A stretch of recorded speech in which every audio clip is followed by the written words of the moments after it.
American destroyer comes alongside a cruiser in Great Bitter Lake on the Suez Canal in Egypt. It brings Ibn-Saud, king of the 5 million people of Saudi Arabia, to a conference with President Roosevelt, stopping off here on his return from the Crimea conference. The destroyer has been decked out with rare carpets for the monarch. This 800-mile trip marks the first time that King Ibn-Saud has ever left his native land.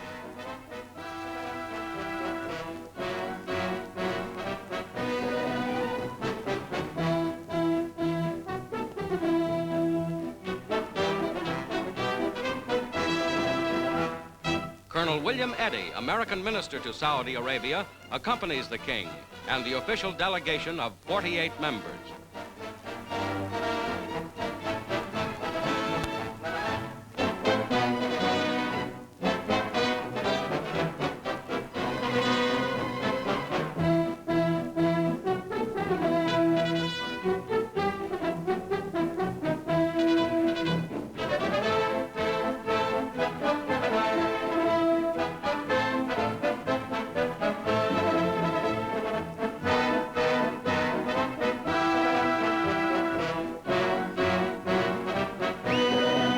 The 70-year-old Ibn-Saud goes aboard the cruiser to meet Mr. Roosevelt.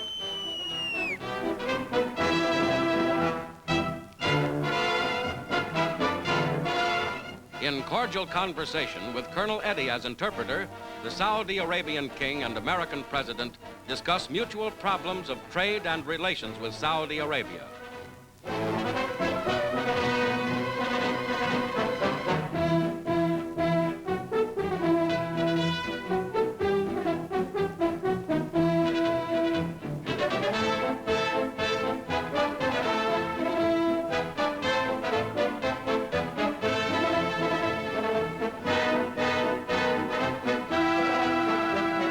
Now welcomed aboard is Emperor of Ethiopia, Haile Selassie, whose homeland was first to be conquered by the Axis and the first liberated.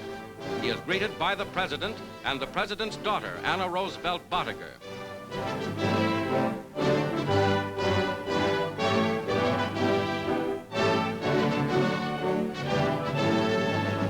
Better communications and closer contact between Ethiopia and the Allies are stressed in the conference, following up Mr. Roosevelt's desire that heads of government should meet often to reach understanding of each other's problems.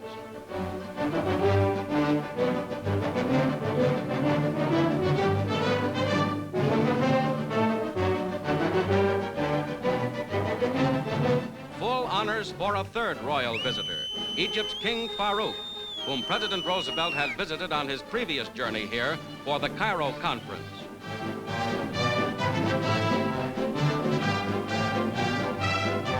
King of the great and strategic territory from which Nazi armies were thrown far back 3 years ago, Farouk's Egyptian government made a formal declaration of war on the Axis on February 26.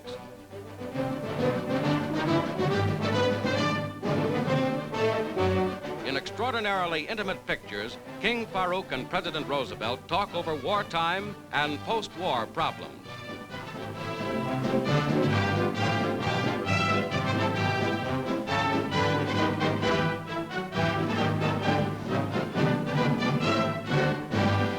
With the conclusion of these meetings with 3 important heads of states, Mr. Roosevelt nears the end of his historic 14,000-mile trip.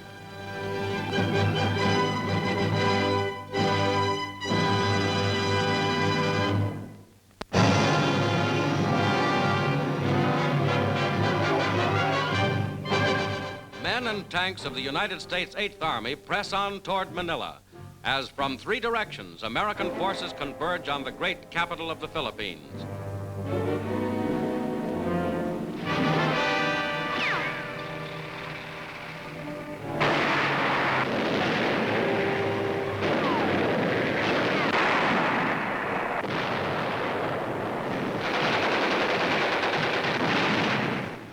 The first prong of the drive against Manila comes straight down from Lingayen Gulf to the north, soon to be joined by these troops.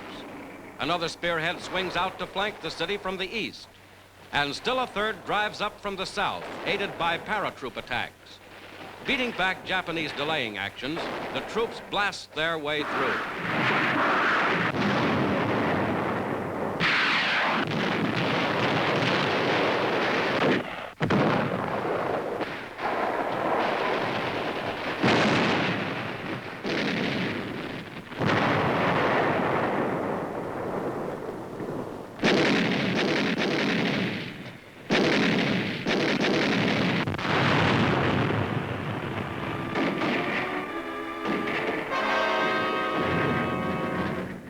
Along the main road to Manila, advanced units of the 37th Division, 6th Army cross a bridge under heavy fire.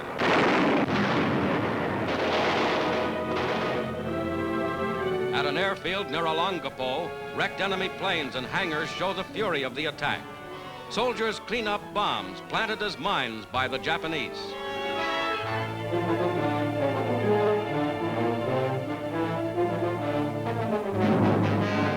And on every road that leads to Manila, troops move forward. Among the bravest are native guerrilla soldiers who never gave up the fight through 3 years of Japanese occupation.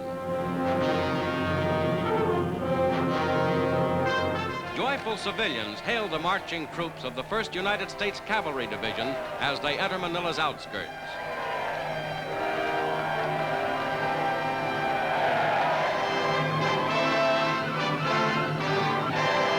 Thirsty soldiers pause briefly at a recaptured brewery for a refreshing glass or helmet full of beer.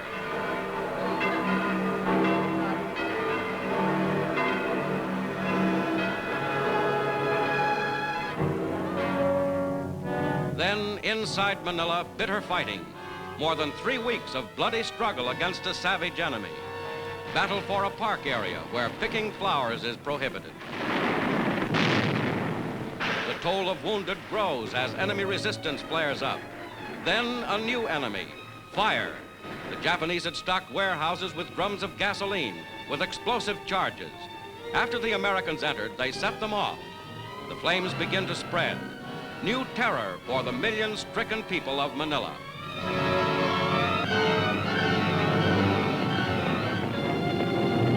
As the enemy bombs continue to explode, civilians scatter and hasten to salvage a few personal treasures. The Japanese fight back fiercely, block after block.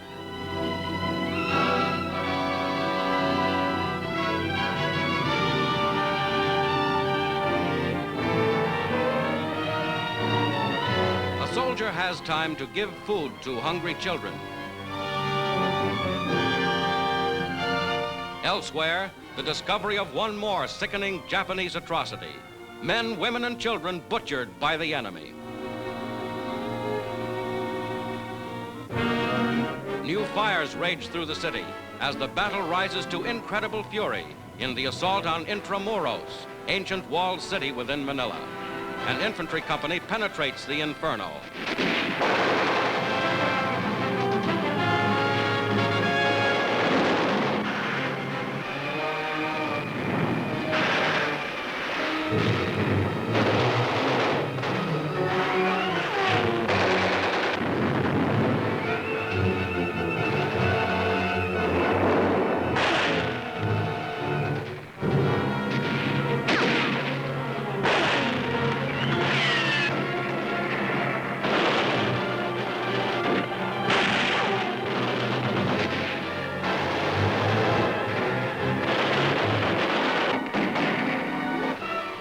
Are helped to safety through a hail of enemy fire.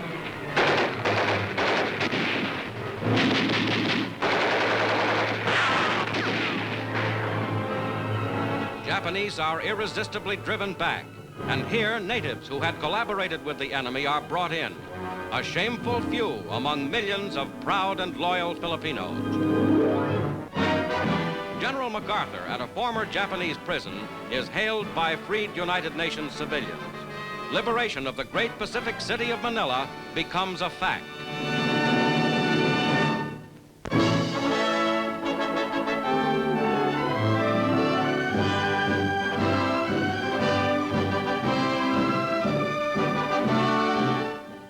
Since my return from Paris 2 weeks ago, I have been discussing, as you know, with Mr. Stettinius, the Secretary of State, with you, Mr. Clayton, the FEA, the War Shipping Administration, and the War Department, the urgent needs of France in supplies and in shipping necessary to transport them to France.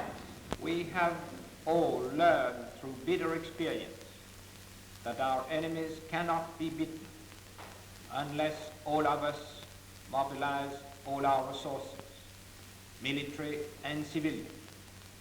Since the day of liberation, we have actually put France in a state of readiness for active participation in the war.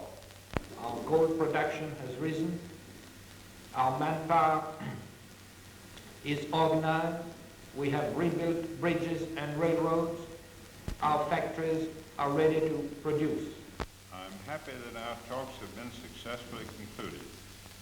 As you know, Monsieur Monet, much has already been done. The President has announced that large quantities of armament will be provided to equip additional French troops. Tonnage has been allocated for the months of January, February, and March to carry supplies to France. It is our sincere hope that in March these allocations may be further increased.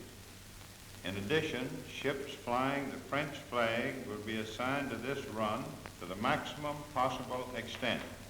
We are happy that France is now rejoining again with full force in this common battle, and the French people can count on our full cooperation.